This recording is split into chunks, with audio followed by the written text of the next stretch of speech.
আসসালামু আলাইকুম প্রিয় দর্শক, অন্নমঞ্চের আলোচনায় আমাদের আজকের আমন্ত্রিত অতিথি। প্রবাদ একটি খুব প্রচলিত কথা, আমরা সবাই শুনেছি। শব্দটির উৎপত্তি সংস্কৃত থেকে, মানে হলো প্রকৃষ্ট বচন।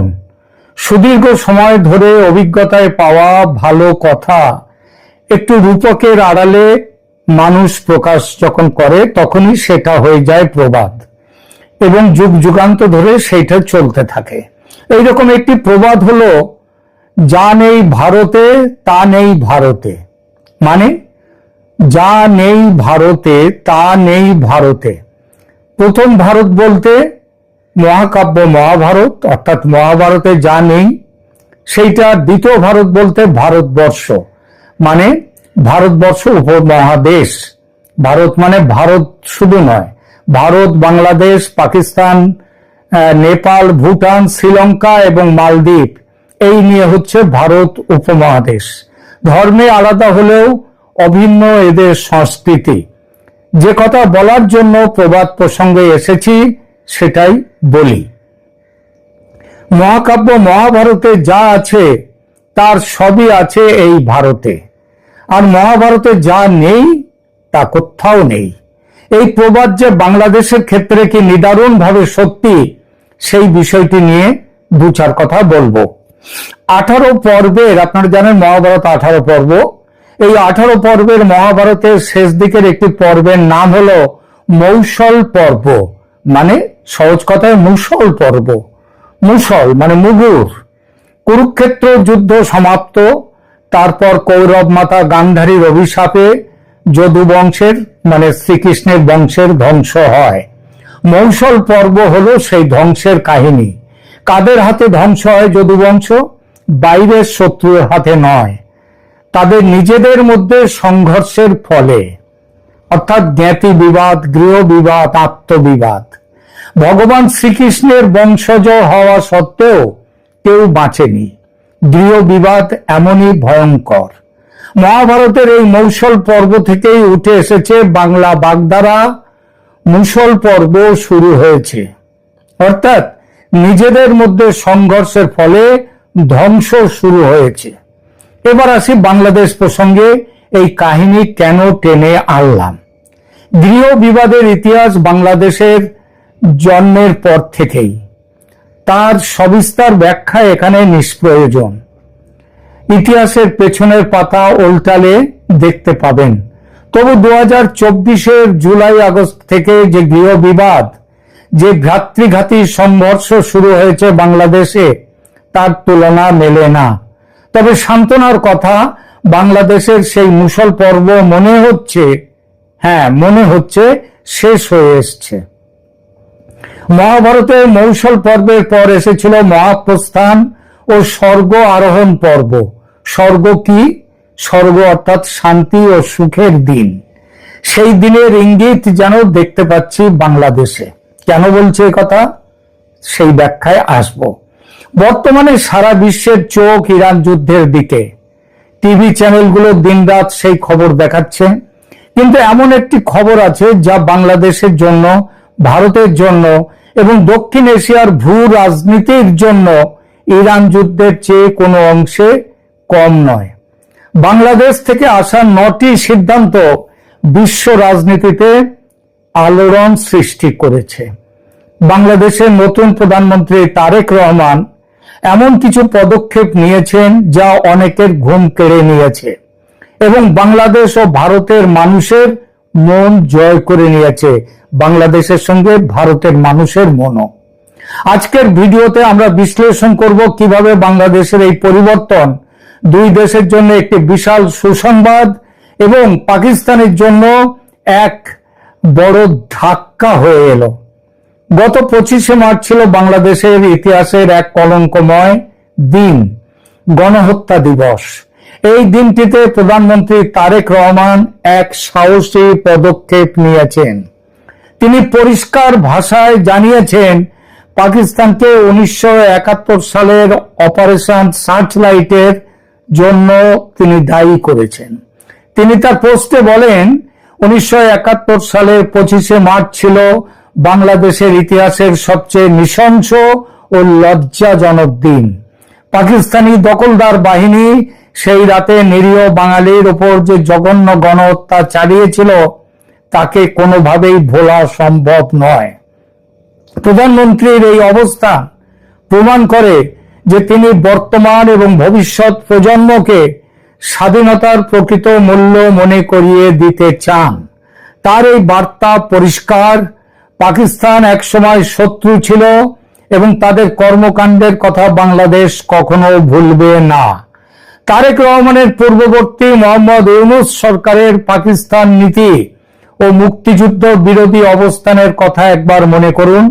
মোহাম্মদ ইউনূসের অন্তর্বর্তীকালীন সরকার পাকিস্তানের প্রতি পরম নরম মনোভাব দেখিয়েছিল এবং বন্ধুত্ব নয় পরম বন্ধুত্বের হাত বাড়িয়ে দিয়েছিল এবং এর ফলে বাংলাদেশকে আবার পূর্ব পাকিস্তান করার পথে তিনি নিয়ে যাচ্ছিলেন।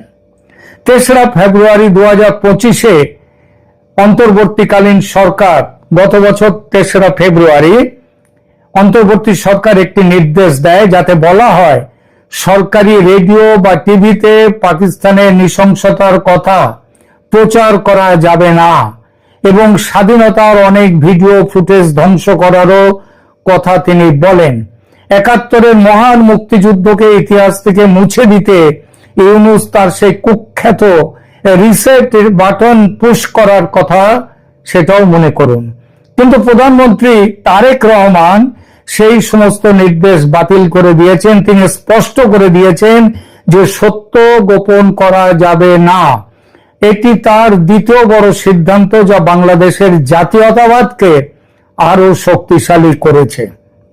এরপর ক্রিকেটের ময়দানে ভারত বাংলাদেশ মৈত্রী পুরনো ট্র্যাকে ফিরিয়ে নিয়ে এসছেন তিনি।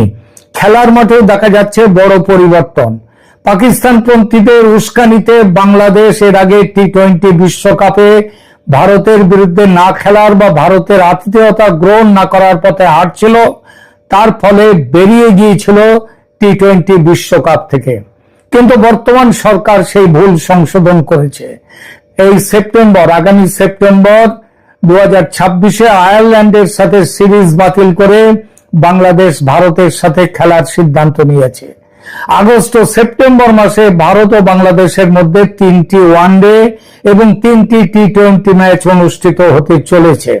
এটি শুধু ক্রিকেট নয়, বরং দুই দেশের সম্পর্ককে যে শীতলতার স্তরে নিয়ে গিয়েছিল ইউনূসের অন্তর্বর্তী সরকার সেই শীতলতার অবসান ঘটিয়ে সম্পর্ক উষ্ণ করার এক বড় কূটনৈতিক প্রয়াস। কূটনৈতিক তৎপরতা ও জ্বালানি সহায়তার কথায় এবার আসি। কূটনৈতিক স্তরেও বড় উষ্ণতা নিয়ে আসার চেষ্টা করছেন তারেক রহমান। 20 মার্চ 2026-এ দিল্লিতে ভারতের পররাষ্ট্রমন্ত্রী এস জয়শঙ্করের সাথে বাংলাদেশের রাষ্ট্রদূত রিয়াজ হামিদুল্লাহর বৈঠক হয়।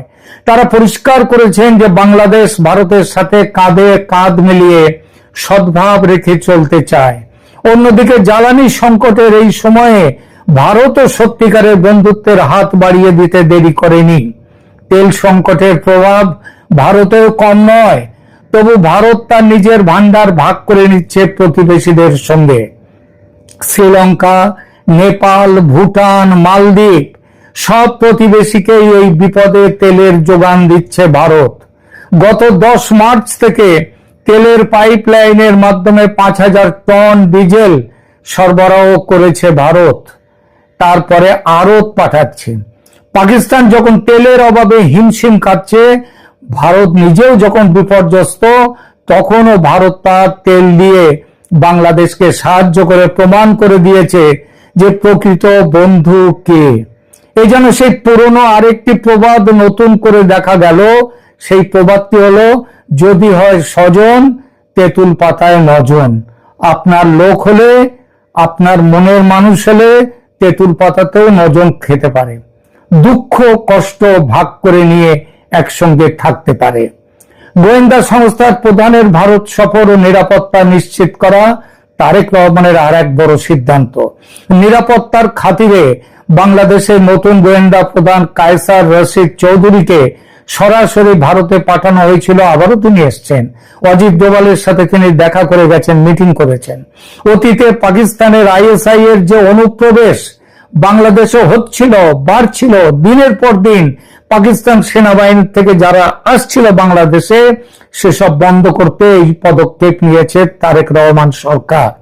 এর মাধ্যমে দুই দেশের মধ্যে তথ্য আদান প্রদান এবং সীমান্তে নিরাপত্তা বজায় রাখা এবং ভারতের যে উত্তর পূর্ব রাজ্যগুলো নিয়ে ভারতের যে দুশ্চিন্তা, সেই দুশ্চিন্তার শরিক হয়েছে তারেক রহমান সরকার। ফলে সম্পর্ক সহজ হচ্ছে। এটি বাংলাদেশের নেওয়া ষষ্ঠ গুরুত্বপূর্ণ সিদ্ধান্ত। এরপরে আসে আইনি সংস্কার ও সংখ্যালঘু সুরক্ষা। এর আগে যখনই সংখ্যালঘু সুরক্ষার কথা বলেছে ভারত সরকার, দিনের পর দিন খুন হচ্ছে হিন্দুরা, যখন ভারত তার কথা বলছেন তখন মোহাম্মদ ইউনূস বলেছেন এগুলো ধর্মীয় খুন নয়, এটা রাজনৈতিক খুন, তারা আওয়ামী লীগ করতো সেই জন্য তাদের খুন হয়েছে। আওয়ামী লীগ করলে কি তাদের খুন করার অধিকার জন্মায় কারো? প্রধানমন্ত্রী তারেক রহমান তার সরকার গঠনের 180 দিনের একটা কর্ম পরিকল্পনা ঘোষণা করেছেন। এর মূল লক্ষ্য হলো দুর্নীতি দমন, বাজার নিয়ন্ত্রণ এবং আইন শৃঙ্খলা পরিস্থিতির উন্নতি। সবচেয়ে বড় কথা হলো তিনি স্পষ্ট ভাষায় ঘোষণা করেছেন যে বাংলাদেশে হিন্দু, বৌদ্ধ, খ্রিস্টান বা মুসলিম সবার সমান অধিকার থাকবে। এবং এটা বলতেই হয়, এক একটা বিচ্ছিন্ন ঘটনা যে হচ্ছে না তা নয়, তেমন কথা বলবো না, কিন্তু তারেক রহমানের আমলে একটা সুরক্ষার বাতাস বইতে শুরু করেছে। সংখ্যালঘুদের ওপর হামলা বা ভীতি প্রদর্শন তা বন্ধ করবার জন্য তারেক কঠোর হুঁশিয়ারি দিয়েছেন।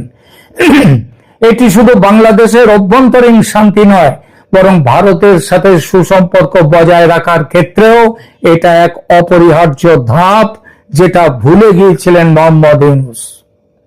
বলার প্রয়োজন বোধ করে না এই ব্যাপারে ইউনূসের অন্তর্বর্তী সরকারের কি নির্লজ্জ নির্মম ভূমিকা ছিল।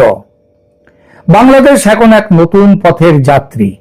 প্রধানমন্ত্রী তারেক রহমানের এই 9টি সিদ্ধান্ত প্রমাণ করছে যে তিনি বাস্তবমুখী এবং ভারতের সাথে দীর্ঘস্থায়ী মৈত্রী গড়ে তুলতে আগ্রহী।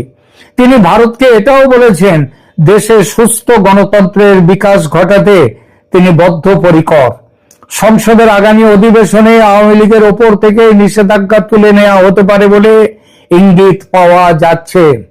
স্বরাষ্ট্রমন্ত্রী বাংলাদেশের সালাউদ্দিন আহমেদ 2024-এর 5ই আগস্টের পর দায়ের করা মামলাগুলো পর্যালোচনার নির্দেশ দিয়েছেন। এটাকে অনেকেই ইতিবাচক হিসেবে দেখছেন। মনে রাখতে হবে, আওয়ামী লীগের নেতৃত্বের বিরুদ্ধে যেসব মামলা চলছে এবং চলেছে, যার কিছু শাস্তিও পড়েছে, এই সবকিছু কিন্তু 24-এর 5ই আগস্টের পরে সেগুলোর উদ্ভব হয়েছে। তবে এখানে কিছু সূক্ষ্ম বিষয়ও আছে যেটাও বলা দরকার। যেমন একদিকে যেমন মিথ্যা বা হয়রানিমূলক মামলা পর্যালোচনার কথা বলা হচ্ছে, অন্যদিকে অনেক আওয়ামী লীগ কর্মীকে, নেতাকে পুনরায় গ্রেপ্তার করা হচ্ছে। এটি নির্দেশ করে যে সরকার মূলত সাধারণ সমর্থকদের প্রতি কিছুটা নমনীয়তা দেখাচ্ছে ঠিকই, সেটা জনমত নিজেদের পক্ষে নেয়ার জন্য, কিন্তু সক্রিয় রাজনৈতিক কর্মীদের দমনের নীতি এখনো পুরোপুরি ত্যাগ করেনি এই সরকার। তবে এটাও ঠিক, অপরাধ করে থাকলে আইনি পথে বিচার হওয়া অবশ্যই দরকার। তাই বলে উইচ হান্টিং বা ডাইনি খুঁজে বেড়ানো কোনো সুস্থ গণতন্ত্রের লক্ষণ নয়।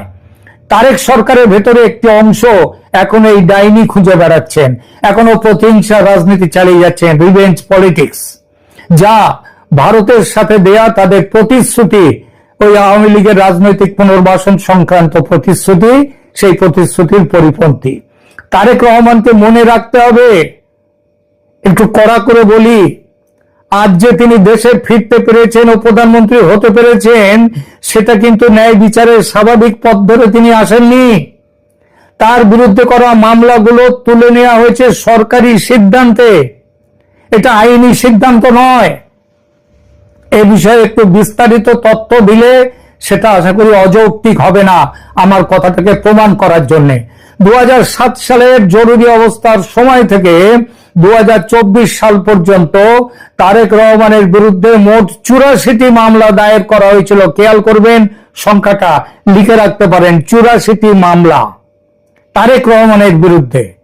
বিএনপি এবং তার আইনজীবীরা বলেন এই মামলাগুলোর বেশিরভাগই ছিল রাজনৈতিক উদ্দেশ্য প্রণোদিত। মজার কথা, এই একই অভিযোগ আওয়ামী লীগের সমর্থক আইন এবং তার আইনজীবীরাও বলেন। তারাও বলে থাকেন যে শেখ হাসিনা ও অন্যান্য আওয়ামী লীগ নেতাদের বিরুদ্ধে করা মামলাগুলো মিথ্যে ও রাজনৈতিক। তারেক রহমানের ক্ষেত্রে বিচার শেষ হওয়া মামলা ও তার সাজার বিবরণটা, শাস্তির বিবরণটা দিয়ে একটু এগুলো আপনারা মিলিয়ে নিতে পারেন আমি মিথ্যে বলছি কিনা। তারেক রহমান অন্তত 5টি মামলায়, কমপক্ষে 5টি মামলায় দণ্ডিত হয়েছিলেন। 21শে আগস্ট গ্রেনেড হামলা মামলায় 2018 সালে তাকে যাবজ্জীবন কারাদণ্ড দেয়া হয়েছিল। জিয়া অরফানেজ, এই মনে রাখবেন, এই গ্রেনেড হামলায় বহু মানুষ প্রাণ হারিয়েছিলেন, আওয়ামী লীগের নেতৃত্বও ছিল তার মধ্যে। এরপর আসুন জিয়া অরফানেজ ট্রাস্ট দুর্নীতি মামলা। 2018 সালের 8ই ফেব্রুয়ারি এই মামলায় তাকে 10 বছরের সশ্রম কারাদণ্ড দেয়া হয়। এরপরে মানি লন্ডারিং মামলা, 2013 সালে নিম্ন আদালত তাকে খালাস দিলেও 2016 সালে হাইকোর্ট তাকে 7 বছরের কারাদণ্ড এবং 20 কোটি টাকা জরিমানা করে। অবৈধ সম্পদ অর্জন মামলা, এটা দুদক মামলা, সেখানে দুর্নীতি দমন কমিশন 2023 সালের 2রা আগস্ট তাকে 9 বছরের কারাদণ্ড দেয়। এরপরে নড়াইল মানহানি মামলা, আজকে তিনি অনেক সংযত কথাবার্তা বলছেন, বঙ্গবন্ধু সম্পর্ক তিনি কোনো মানহানিকর কথা বলছেন না, কিন্তু এই বঙ্গবন্ধুকে নিয়ে কটূক্তি করার দায়ে নড়াইল মানহানি মামলায় তাকে 2 বছরের কারাদণ্ড দেওয়া হয়েছিল, সশ্রম কারাদণ্ড। এবার আসি বিনা বিচারে বা আইনি প্রক্রিয়ায় বাতিল হওয়া কতগুলো মামলা তারেক রহমানের ক্ষেত্রে হয়েছে। মানে আইনি প্রক্রিয়ায় বাতিল হয়নি, বিনা বিচারে, বিনা আইনি প্রক্রিয়ায় বাতিল হয়েছে। তারেক রহমানের বিরুদ্ধে থাকা 84টি মামলার মধ্যে 39টির বেশি মামলা বিভিন্ন সময়ে উচ্চ আদালত কর্তৃক খারিজ হয়ে যায় বা খালাস হয়ে যান তিনি, বা আইনি প্রক্রিয়ায় স্থগিত করা হয়েছে। স্থগিত করা মানে কিন্তু মামলা তুলে নেওয়া নয়। আর এই সবগুলো হয়েছে কবে? 2024-এর আগস্ট অভ্যুত্থানের পর। আর কি তাহলে বলে বোঝাবার দরকার আছে কিসের ভিত্তিতে আদালত তার বিরুদ্ধে থেকে মামলা তুলে নিয়েছে? বিনা বিচারে মামলা প্রত্যাহার করার কথাটা বলি। 2024 সালে রাজনৈতিক পট পরিবর্তনের পর অন্তর্বর্তীকালীন সরকারের সময় এবং পরবর্তীতে বিচার বিভাগের মাধ্যমে তার বিরুদ্ধে থাকা অধিকাংশ মামলা রাজনৈতিক ও হয়রানিমূলক এই কথা বলে সেগুলো প্রত্যাহার করা হয়েছে বা বাতিল করে দেওয়া হয়েছে। কি বুঝছেন? কি বুঝছেন তাহলে? 2025 সালের মে মাসের মধ্যে বাংলাদেশের উচ্চ আদালত এবং সুপ্রিম কোর্ট তারেক রহমানকে তার বিরুদ্ধে থাকা সকল সাজা ও মামলা থেকে খালাস দিয়ে দিয়েছেন একেবারে গণহারে। এগুলো কি আইনের বিচার? এগুলো কোন আইনের বিচার? আবার বলি, এগুলো কি রাজনৈতিক সিদ্ধান্ত নয়? 21শে আগস্ট গ্রেনেড হামলা এবং মানি লন্ডারিং এর মতো বড় মামলাগুলোতে উচ্চ আদালত আগের রায় বাতিল করে তাকে নির্দোষ ঘোষণা করে দিয়েছেন। এগুলো কি আইনি সিদ্ধান্ত নাকি রাজনৈতিক সিদ্ধান্ত? বলুন। বিএনপির যারা আওয়ামী লীগের বিরুদ্ধে কথা বলছেন, জামাতের যারা আওয়ামী লীগের বিরুদ্ধে কথা বলছেন, এনসিপি এবং অন্য দলের যারা আওয়ামী লীগের ফ্যাসিস্ট জমানার অন্যায় অপরাধের কথা বলছেন, তাদেরকে এই প্রশ্নগুলো করছি। আর এসবের ফলে বর্তমানে তার বিরুদ্ধে, তারেক রহমানের বিরুদ্ধে কার্যকর কোন দণ্ড বা বিচারাধীন মামলা নেই। আওয়ামী লীগের বা শেখ হাসিনার ব্যাপারে আইন তার নিজের পথে চলবে বলে যারা আকাশ বাতাস ফাটাচ্ছেন, তারা তারেকের নিজের ইতিহাসটা মাথায় রাখবেন। ভারত সরকারের তথ্যাভিজ্ঞ মহল থেকে খবর পাচ্ছি শেখ হাসিনার বিরুদ্ধে যেসব মামলা চলছে সেগুলো তুলে নেয়ার ব্যাপারে রাষ্ট্রীয় সিদ্ধান্ত ঘোষিত হবে শীঘ্রই, শুনতে পাচ্ছি। সব মিলিয়ে দক্ষিণ এশিয়ার স্থিতিশীলতার জন্য ভারত বাংলাদেশের এই তালমেল অত্যন্ত জরুরি। যারা ভেবেছিল বাংলাদেশ পাকিস্তানের পথে হাঁটবে, তাদের উত্তর দিয়েছেন তারেক রহমান তার কাজের মাধ্যমে। বাংলাদেশের এই ইতিবাচক পরিবর্তন ভারতের জন্য একটি সত্যি বিশাল বড় খবর। প্রিয় দর্শক, আপনাদের কি মনে হয় তারেক রহমানের এই নতুন সমস্ত সিদ্ধান্ত, সেই সঙ্গে তার সরকারের দিকে প্রসারিত ভারতের বন্ধুত্বের হাত, কি দুই দেশের শুধু নয় সমগ্র দক্ষিণ এশিয়ায় শান্তি, সুস্থিতি ও সার্বিক উন্নতির বাতাবরণকে আরো কি গভীর করবে না? আপনি কি ভাবছেন কমেন্ট করে জানান। ভিডিওটি ভালো লাগলে লাইক ও শেয়ার করুন, এবং এখনো সাবস্ক্রাইব না করলে অবশ্যই সাবস্ক্রাইব করুন আমার চ্যানেল ক্যালকাটা ডায়ালগস। ধন্যবাদ।